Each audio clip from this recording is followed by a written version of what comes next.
PNTL resista ia fulang abril, acidente tráfego hamutuk atus ida hitunulu racing hat na ensia la convida.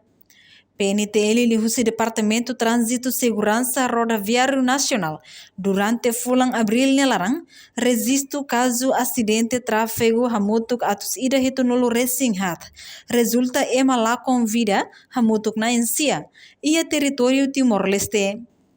Chefe Departamento Trânsito Nacional, Superintendente Assistente Luiz Costa, ba jornalista Sira, ia naknar fating Comando Geral PNTL kay Kolidili, segunda-feira lorong ne fulang mayo tinang Nia hatete, ia fulang abril Polícia Trânsito resisto caso acidente tráfego hamutuk atus ida hitunulu racing hat, husi caso hirak resulta emana ensia la convida, mate, kanek grave tolunulu no kanek kamang atus ida wal nulu racing hat.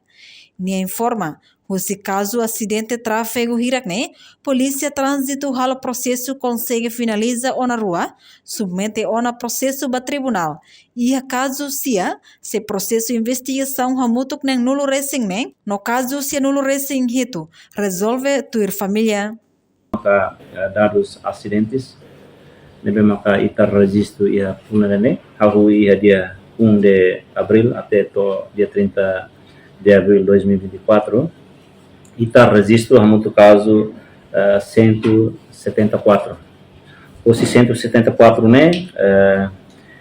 ema la convida maka hamutu na insia kanek toda maka hamutu tolnulu nomos kanek kaman hamutu atusida walunu racing hat.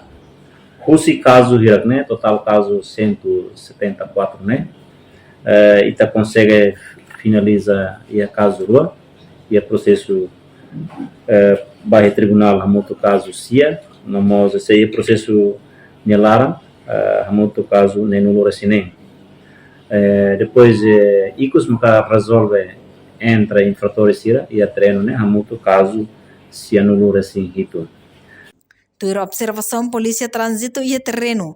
Durante identifica fator deve contribui caso acidente tráfego, mak fator humano.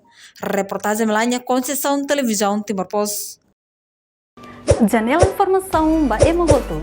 Atua tem informação atual dia kliu. Kita haluha. Hane botão subscribe, like.